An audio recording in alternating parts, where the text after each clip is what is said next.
ದ್ವಿತೀಯ ಪಿಯುಸಿ ವಿದ್ಯಾರ್ಥಿಗಳಿಗೆ ಬೀಳ್ಕೊಡುಗೆ ಹಾಗೂ ಕಾಲೇಜು ವಾರ್ಷಿಕೋತ್ಸವ ಸಮಾರಂಭ. ಚಿಂತಾಮಣಿ ತಾಲ್ಲೂಕಿನ ಬಟ್ಲಹಳ್ಳಿ ಗ್ರಾಮದ ಸರ್ಕಾರಿ ಪದವಿ ಪೂರ್ವ ಕಾಲೇಜಿನ ದ್ವಿತೀಯ ಪಿಯುಸಿ ವಿದ್ಯಾರ್ಥಿಗಳಿಗೆ ಬೀಳ್ಕೊಡುಗೆ ಹಾಗೂ ಕಾಲೇಜು ವಾರ್ಷಿಕೋತ್ಸವ ಸಮಾರಂಭ ಕಾರ್ಯಕ್ರಮವನ್ನು ಗುರುವಾರ ಕಾಲೇಜಿನ ಸಭಾಂಗಣದಲ್ಲಿ ಹಮ್ಮಿಕೊಳ್ಳಲಾಗಿತ್ತು. ಸಮಾರಂಭದ ಅಧ್ಯಕ್ಷತೆಯನ್ನು ವಹಿಸಿದ ಕಾಲೇಜಿನ ಪ್ರಾಂಶುಪಾಲರಾದ ಮುನಿರೆಡ್ಡಿ ರವರು ವಿದ್ಯಾರ್ಥಿಗಳಿಗೆ ಹಿತವಚನ ನೀಡಿದರು. ಕಾರ್ಯಕ್ರಮವನ್ನು ಮುಖ್ಯ ಗಣ್ಯರಿಂದ ಗಿಡಕ್ಕೆ ನೀರು ಹಾಕುವ ಮೂಲಕ ಚಾಲನೆ ನೀಡಿದರು. ಇನ್ನು ಕಾರ್ಯಕ್ರಮದಲ್ಲಿ ಪ್ರಥಮ ಪಿಯುಸಿ ವಿದ್ಯಾರ್ಥಿಗಳಿಂದ ದ್ವಿತೀಯ ಪಿಯುಸಿ ವಿದ್ಯಾರ್ಥಿಗಳಿಗೆ ನೆನಪಿನ ಕಾಣಿಕೆಯನ್ನು ನೀಡಿ ಪ್ರೋತ್ಸಾಹಿಸಿದರು. ಹಾಗೂ ಪ್ರಥಮ ಪಿಯುಸಿಯಲ್ಲಿ ಹೆಚ್ಚು ಅಂಕಗಳನ್ನು ಪಡೆದ ವಿದ್ಯಾರ್ಥಿಗಳಿಗೆ ಬಹುಮಾನಗಳನ್ನು ವಿತರಣೆ ಮಾಡಿದರು. ಕಾಲೇಜಿನ ವಿದ್ಯಾರ್ಥಿಗಳಾದ ಸ್ವಪ್ನ ಹಾಗೂ ನವಾಜ್ ತಮ್ಮ ಅನಿಸಿಕೆಗಳನ್ನು ವ್ಯಕ್ತಪಡಿಸಿದರು. ಇನ್ನು ಸಮಾರಂಭದಲ್ಲಿ ಪ್ರಥಮ ಪಿಯುಸಿ ವಿದ್ಯಾರ್ಥಿಗಳಿಂದ ನೃತ್ಯ ಪ್ರದರ್ಶನವನ್ನು ಹಮ್ಮಿಕೊಳ್ಳಲಾಗಿತ್ತು. ಇನ್ನು ಅದೇ ಸಂದರ್ಭದಲ್ಲಿ ಚಿಕ್ಕಬಳ್ಳಾಪುರ ಉಪನಿರ್ದೇಶಕರು ಪದವಿ ಪೂರ್ವ ಶಿಕ್ಷಣ ಇಲಾಖೆಯ Adishesharao, Bengaluru dietitian, just right weight loss ಕ್ಲಿನಿಕ್ನ ಡಾ. ಎ. ವಿ. ಭಾರತಿ, ಬಟ್ಲಹಳ್ಳಿ ಆರಕ್ಷಕ ಉಪನಿರೀಕ್ಷರು ಶಿವಕುಮಾರ್, ಕಾಲೇಜು ಅಭಿವೃದ್ಧಿ ಸಮಿತಿಯ ಉಪಾಧ್ಯಕ್ಷರಾದ ಸುಬ್ಬಾರೆಡ್ಡಿ, ಶಿಡ್ಲಘಟ್ಟ ಸರ್ಕಾರಿ ಪದವಿ ಪೂರ್ವ ಕಾಲೇಜಿನ ಪ್ರಾಂಶುಪಾಲರಾದ ಸಿ. ವೆಂಕಟಶಿವಾರೆಡ್ಡಿ, ಬಟ್ಲಹಳ್ಳಿ ಸರ್ಕಾರಿ ಪ್ರೌಢಶಾಲೆಯ ಮುಖ್ಯೋಪಾಧ್ಯಾಯರಾದ ಸುರೇಶ್, ಕಾಲೇಜಿನ ಉಪನ್ಯಾಸರು ಹಾಗೂ ವಿದ್ಯಾರ್ಥಿಗಳು ಹಾಜರಿದ್ದರು. ಸುಸೂತ್ರವಾಗಿ ನಡೆಯಬೇಕಾದ್ರೆ ಮೊದಲಿಗೆ ದೇವರನ್ನ ನೆನೆಯುವುದು ಬಹಳ ಮುಖ್ಯ. ಆದ್ದರಿಂದ ಕಾರ್ಯಕ್ರಮವನ್ನು ಪೂಜೆ ಮತ್ತು ಪ್ರಾರ್ಥನೆಯೊಂದಿಗೆ ಪ್ರಾರಂಭಿಸೋಣ. ಪ್ರಾರ್ಥನೆ ರೂಪಿಸುವಲ್ಲಿ ನಮ್ಮೆಲ್ಲರ ಕರ್ತವ್ಯ ಬಹಳಷ್ಟಿದೆ, ಜವಾಬ್ದಾರಿ ಬಹಳಷ್ಟಿದೆ. ಗೆಳತಿಯ ಸಸಿಗೆ ತಿಳಿಸುವ ಮೂಲಕ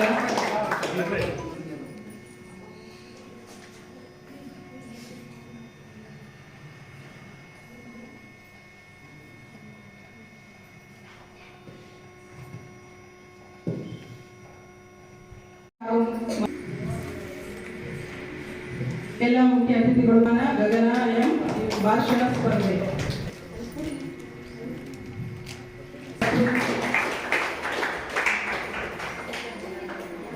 ಸುನೀಲ್ ವೈಶಾಲಿ, ಕಡಿಮೆ ಬಹುಮಾನ ವೈಶಾಲಿ. ರಸಪ್ರಶ್ನೆ ಸ್ಪರ್ಧೆ ನವಾಜ್ ಸಂತೋಷ್. ಪರಿಸರ ಮಾಲಿನ್ಯದ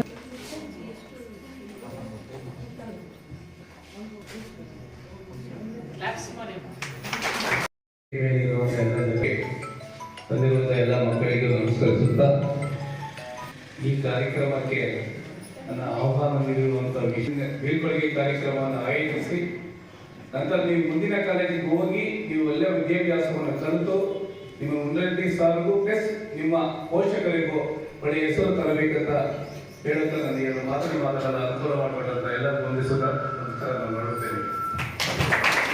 ಹೇಳ್ಬೇಕಂದ್ರೆ ಎಲ್ಲ ಹಿಂದೆ ಹೋಗ್ತಾರೆ, ಆದ್ರೆ ನಮ್ಮ ಆರ್ತಿ ಮೇಡಮ್ ಅವರು ಮುಂದೆ ಬಂದು ನಮ್ಮ ಸರ್ಕಾರಿ ಶಾಲೆಯಲ್ಲಿ ಬಡ ಮಕ್ಕಳು ಓದ್ತಾ ಇದ್ದಾರೆ ಅಂತ ಹೇಳಿ ಅವ್ರೇನೋ ಒಳ್ಳೆ UPS ಒಂದು ಡೊನೇಟ್ ಮಾಡಿದ್ದಾರೆ ಅಂತ ಅವ್ರಿಗೆ ತುಂಬಾ ರೀತಿಯಾದ ಧನ್ಯವಾದಗಳನ್ನು ತಿಳಿಸುತ್ತಾ ಇನ್ನೂ ಎಲ್ಲ ಶಾಲೆಗಳಿಗೂ ಅವ್ರ ಕೈಲಿ ಆದಷ್ಟು ಸಹಾಯ ಮಾಡಬೇಕಂತ ಹೇಳಿ ಕೋರುತ್ತಾ ನಮಸ್ಕೃತ ಹೊಂದಿಸ್ತೀವಿ.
So it's a very happy day for me. ತುಂಬಾ ಖುಷಿಯಾಗಿದೆ ನನಗೆ ಇವತ್ತು ಇಲ್ಲಿ ಬಂದು ಇವನ್ನೆಲ್ಲ ಭೇಟಿ ಮಾಡಿ ನಿಮ್ಮ ಕಾಲೇಜ್ ಹೆಂಗೆ ಹೀಗೆ ರೂಪದಲ್ಲಿ ಅಷ್ಟು ಪ್ರೀತಿಯಾಗಿದ್ದೀರೋ ಬ್ರೈನ್ಸ್ ಅಷ್ಟು ಪ್ರೀತಿಯಾಗಿರಬೇಕು, ಅದು ಇಂಪಾರ್ಟೆಂಟ್. ಸೊ ಮುಖ್ಯವಾಗಿ ಏನು ನಾವು ಇದರಿಂದ ಇನ್ಸ್ಪಿರೇಷನ್ ನಾವು ತಗೊಳ್ಬೇಕಂದ್ರೆ you have a long ways in the head. PUC just a stepping stones. ಇಲ್ಲಿಗೆ ನಿಲ್ಲಿಸಬೇಡ, ಯಾಕಂದರೆ ನೀವು ಇಲ್ಲಿ ಕಲ್ತಿರೋದು ಇಷ್ಟು ಕಲ್ತಿರ್ತೀರ, ಡಿಗ್ರಿ ಮಾಡಿದ್ಮೇಲೆ ಇಷ್ಟು ಅರ್ಥ ಆಗುತ್ತೆ, PG ಮಾಡಿದ್ಮೇಲೆ ಇಷ್ಟು ಅರ್ಥ ಆಗುತ್ತೆ. Understanding of life, understanding of challenges in life is also part of education. ಇವಾಗ ಹೇಗೆ ನೀವು ಡೈಲಿ ಬೆಳಗ್ಗೆ ಎದ್ದು ಶಾಲೆಗೆ ಬರ್ತೀರೋ ಅದು ಒಂದು ಲರ್ನಿಂಗ್, ಒಂದು ಡಿಸಿಪ್ಲಿನ್ ಕಲ್ತಿದ್ದೀರ. ಡೈಲಿ ಎದ್ದಿದ್ರೆ ಶಾಲೆಗೆ ಹೋದರೆ ರೆಗ್ಯುಲರ್ ಅಟೆಂಡ್ ಮಾಡಿದ್ರೆ ಅಟೆಂಡೆನ್ಸ್ ಬಂದರೆ ನಾನು ಪಾಸ್ ಆಗ್ತೀನಿ, ಕರೆಕ್ಟ್, ರಿಸಲ್ಟ್ ಬಂತು, ಎಸ್, ಅದು ಒಂದು ಡಿಸಿಪ್ಲಿನ್. ಇದು it is a part of your school learning. So what I want to say is be good students, encourage your selfs. ಯಾಕಂದರೆ ಎಲ್ಲರೂ ಟೀಚರ್ಸ್ ಮಾಡೋಕ್ಕಾಗಲ್ಲ, ಅದು ನಿಮ್ಮದಲ್ಲೇ ಇರಬೇಕು. ನಾನು ಈ ಆಸಕ್ತಿ ಇರಬೇಕು ನಿಮ್ಮದಲ್ಲೇ. ನಾನೇನೋ ಕಾಲೇಜುಗಳ ವಾರ್ಷಿಕೋತ್ಸವಕ್ಕೆ ನಾನು ಭಾಗವಹಿಸಿದ್ದೆ, ಇನ್ನೂ ಭಾಗವಹಿಸಿದೆ. ಮುಖ್ಯವಾಗಿ ನನಗೆ ಮಕ್ಕಳಲ್ಲಿ ಕಂಡು ಬಂದಿದ್ದು ಶ್ರದ್ಧೆ. ಅದರಲ್ಲೂ ಪರೀಕ್ಷೆ ಹತ್ರ ಬರ್ತಾ ಇದೆ ಅಂತ ಸೆಕೆಂಡ್ PUC ಅವರು ಸುಮ್ಮನೆ ಇದ್ದು ಫಸ್ಟ್ PUC ಅವರು ಮಾತ್ರ ಕಾರ್ಯಕ್ರಮದಲ್ಲಿ ಭಾಗವಹಿಸಿರ್ತಕ್ಕಂಥದ್ದು, ಅದು ಪರೀಕ್ಷೆಯ ಪ್ರಾಮುಖ್ಯತೆ, ಓದಿನ ಪ್ರಾಮುಖ್ಯತೆ ಎದ್ದು ಕಾಣಿಸ್ತದೆ.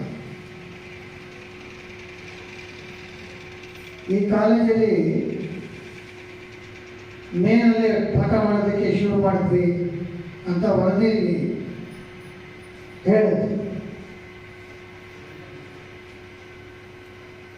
ಜೂನ್ 1ನೇ ತಾರೀಕಿಂದಲೇ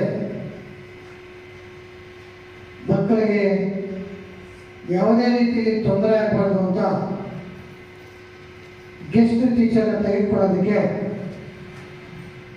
ಇಲಾಖೆ ಅನುವು ಮಾಡಿಕೊಡ್ತು. ಬಹುಶಃ ಈ ಕಾಲೇಜಲ್ಲಿ ಡಿಸೆಂಬರ್ 31ಕ್ಕೆ ಸಿಲೆಬಸ್ ಸಂಪೂರ್ಣವಾಗಿರ್ತಕ್ಕಂಥ ಮಾಹಿತಿ ನಿಮ್ಮ ಪ್ರಾಂಶುಪಾಲರ ಕಡೆಯಿಂದ ಬಂತು. ಮೊನ್ನೆ ನಾನು ನಿಮ್ಮ ಪ್ರಿನ್ಸಿಪಾಲರನ್ನ ಕೇಳಿದೆ, ಫಸ್ಟ್ ಪ್ರಿಪರೇಟರಿನಲ್ಲಿ 60% ಬಂದಿದೆ, ಲಾಸ್ಟ್ ಇಯರ್ ನೋಡಿದ್ರೆ 86%. ಈ ವರ್ಷ ಈ ರೀತಿ ಮಾನಿಟರಿಂಗ್ ಮಾಡ್ತಾ ಅದರ ಜೊತೆಗೆ ನಿರಂತರವಾಗಿ ಯಾವಾಗ ನಮ್ಮ ಸಾಹೇಬ್ ಹೇಳಿದ್ರು ಇಡೀ ಜಿಲ್ಲೆಯಲ್ಲಿ ಅಷ್ಟು ಒಳ್ಳೆ ಫಲಿತಾಂಶ ಬಂತು. ಈ ವರ್ಷ ಬರಲಿಲ್ಲ ಅಂದ್ರೆ ಸ್ವಲ್ಪ ಇದಾಗ್ತದೆ, ಆದರೆ ಈ ವರ್ಷ ಲಾಸ್ಟ್ ಇಯರ್ಗಿಂತ ಸ್ವಲ್ಪ ಓದೋದ್ರಲ್ಲಿ ಮಕ್ಕಳು ಆಸಕ್ತಿ ಇದೆ, ಆದರೆ ಸ್ವಲ್ಪ ಅವರ ಒಂದು ಜ್ಞಾನದ ಮಟ್ಟ ಕಡಿಮೆ ಇತ್ತು. ಹಾಗೇನಾಯ್ತು, ಪ್ರಥಮ ಪರೀಕ್ಷೆಯಲ್ಲಿ ಪುರಸ್ಕಾರ ಪರೀಕ್ಷೆ ಕಡಿಮೆ ಬಂತು.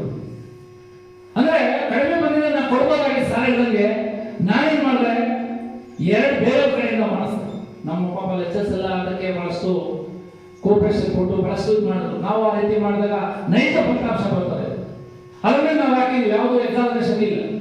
ಕೊನೆಗೆ ಏನ್ ಮಾಡಿದ್ವಿ, ನಾವೆಲ್ಲ ಸಭೆ ಸೇರಿ ಯಾವ ಸ್ಟೆಪ್ಸ್ ತಗೊಂಡ್ರೆ 100% ತರಬಹುದು ಅಂತೇಳಿ ಇಲಾಖೆಯನ್ನು ಮೆಟ್ಟಿ ಇಲಾಖೆಯ ಕಾರ್ಯಗಳ ಜೊತೆಗೆ ನನ್ನದೇ ಆದ ರೂಪರೇಖೆಗಳನ್ನು ತಯಾರು ಮಾಡಿದ್ರು. ಕೊನೆಗೆ 2ನೇ ಪ್ರಕಟಣೆಯಲ್ಲಿ 100%, ಅದು ಯಾವುದೇ ರೀತಿಯಾದಂತಹ ಫಲಿತಾಂಶ ಬೋರ್ಡಲ್ಲಿ ಜಾಸ್ತಿ ಕೊಡ್ತಾರೆ.